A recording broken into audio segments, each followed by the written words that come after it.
तो इस वीडियो में जानने वाले हैं कि एचटीएमएल फ्रेम होता क्या है, एचटीएमएल फ्रेम में कौन कौन से एट्रीब्यूट होते हैं और फ्रेम सेट क्या होता है और इसके एडवांटेज और डिसएडवांटेज जानने वाले हैं। तो सबसे पहले बात आती है कि एचटीएमएल फ्रेम होता क्या है। तो एचटीएमएल फ्रेम क्या करता है, जो वेब ब्राउज़र के विंडो होते हैं उनको मल्टीपल सेक्शन में डिवाइड कर देता है। मतलब कोई अगर ब्राउज़र है, सपोज कर लीजिए ब्राउज़र है, इसको मल्टीपल सेक्शन में डिवाइड करना ही मतलब एचटीएमएल फ्रेम कहा जाता है। ठीक है। इन collection of frame in the browser window is called frame set. मतलब जो फ्रेम होते हैं, कई सारे फ्रेम को, कलेक्शन के फ्रेम को हम लोग फ्रेम सेट बोलते हैं। जैसे कुछ के लिए फ्रेम है 1 2 3 4, इन चारों को मिलाकर फ्रेम सेट बोला जाता है। The window is divided into number of frames either in row wise और कॉलम वाइज। मतलब जो फ्रेम है उसको हम लोग क्या कर सकते हैं, रो में और कॉलम में डिवाइड कर सकते हैं। HTML instead body tag we are use frame set tag. मतलब हम HTML के बॉडी टैग के अंदर हम लोग फ्रेम सेट का यूज करते हैं। ठीक है। जो हम लोग क्या करता है, विंडो को डिवाइड करने का एक मेथड होता है। एग्जांपल लेते हैं HTML फ्रेम का। सब कुछ के लिए HTML का जो टैग है, HTML का बॉडी है, और उसमें हम लोग क्या करते हैं, हेडिंग टैग में कुछ भी लिख सकते हैं। मतलब हेडिंग में टाइटल लिख दिए हैं। और जो फ्रेम सेट होता है उसके अंदर फ्रेम कंसीडर होता है। फ्रेम जो है, फ्रेम 1 2 3 जितने वेब पेज चाहें उसको लिंक कर सकते हैं। और इसको जो क्या किया है, रो में डिवाइड कर दिया है। 20% 40% 40%। मीन्स अगर आपका जो, सब कुछ कर लीजिए, आपका जो स्क्रीन है वो 100% के रेशियो में है। ठीक। तो उसको 20% में डिवाइड कर दिया और 40% में डिवाइड कर दिया है रो वाइज में। ठीक है। तो यहाँ पे frame SRC, home dot HTML और सोर्स इंडेक्स डॉट HTML और कंटेक्ट डॉट HTML, ये 3 पेज कंसीडर हैं। तो सपोज कर लीजिए यहाँ पे होम हो जाएगा, यहाँ पे इंडेक्स डॉट HTML हो जाएगा और यहाँ पे कंटेक्ट डॉट HTML हो जाएगा। तो HTML फ्रेम के एग्जाम्पल होते हैं। ठीक है। अब जानने वाले हैं कि HTML फ्रेम के एट्रीब्यूट कितने कौन कौन से होते हैं। फ्रेम के जो फ्रेम सेट हैं उसके एट्रीब्यूट कौन कौन से होते हैं। जो फ्रेम सेट के एट्रीब्यूट होते हैं 5 टाइप के होते हैं। Row, cols, border, frame spacing.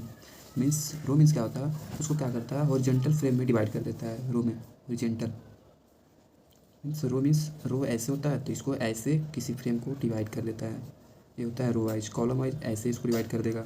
और जो बॉर्डर होता है इसको बॉर्डर प्रोवाइड करता है। सपोज कर लीजिए बॉर्डर है, ठीक, इसको।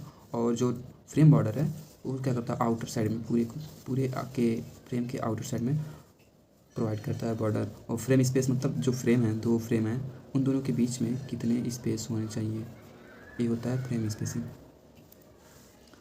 अब बात आती है कि एट्रीब्यूट ऑफ फ्रेम, मतलब फ्रेम के कितने एट्रीब्यूट होते हैं। वो फ्रेम सेट का था, मतलब जो आउटर जो फ्रेम सेट होता है, आउटर जो होता है उसे हम आउटर जो होता है, यहाँ पे हम लोग फ्रेम सेट के अंदर हम लोग क्या करते हैं, फ्रेम को कंसीडर करते हैं। ठीक। मतलब एक कर्ली ब्रैकेट नहीं है दोस्तों, मतलब टैग है। ठीक। तो यहाँ पे फ्रेम 1 फ्रेम 2 फ्रेम 3 जितने चाहे उतने हम लोग इसमें ऐड कर सकते हैं, जितने फ्रेम ऐड करना चाहते हैं। अब बात आती है उसके क्या क्या एट्रीब्यूट होते हैं फ्रेम के। तो फ्रेम की बात आती है तो एट्रीब्यूट होते हैं source, name, scroll bar, no resize, margin width, margin height. Means source means आप कौन सा सोर्स दे रहे हैं, कौन से वेब पेज को लिंक कर रहे हैं उस फ्रेम में, और आप चाहते हैं कि उस फ्रेम का कोई नाम दे दे तो यहाँ से आप लोग नाम प्रोवाइड कर सकते हैं। और यहाँ पे स्क्रॉल बार, सपोज कर लीजिए कि हम लोग, उसका वेब पेज बहुत बड़ा है तो उसमें हम लोग स्क्रॉल बार ऐड कर सकते हैं कि इसको स्क्रॉल करके देख सकें, माउस से स्क्रॉल करके। नो रिसाइज मीन्स क्या होता है कि आप जितने साइज़ देना चाहते हैं वो फिक्स साइज़ देते हैं, मतलब वो जितने कंटेंट है उतने ही शो हो।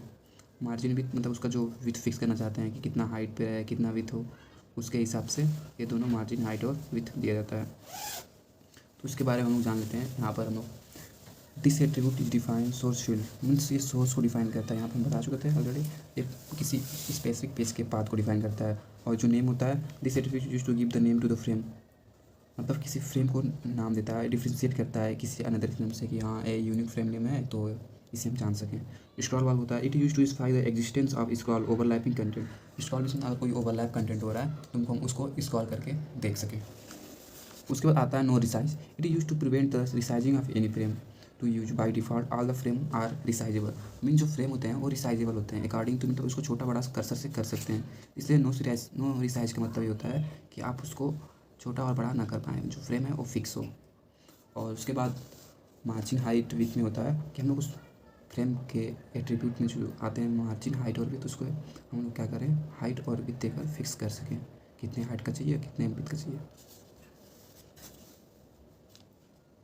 अब बात आती है एडवांटेज ऑफ फ्रेम, मतलब इसके एडवांटेज क्या हैं।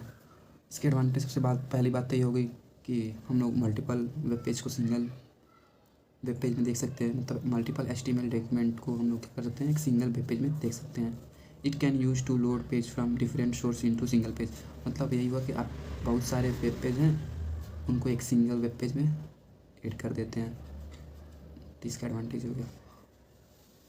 अब हम जानने वाले हैं कि इसका डिसएडवांटेज क्या होता है।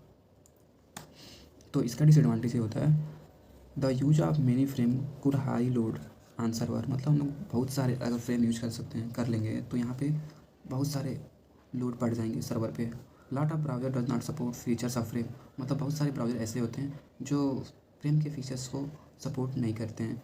Frame can make production and management of large website is very complicated, means अगर हम लोग फ्रेम यूज करते हैं तो उसका प्रोडक्शन और मैनेजमेंट बहुत कॉम्प्लिकेटेड हो जाता है, इसलिए हम इसे डिसएडवांटेज में कंसीडर करते हैं।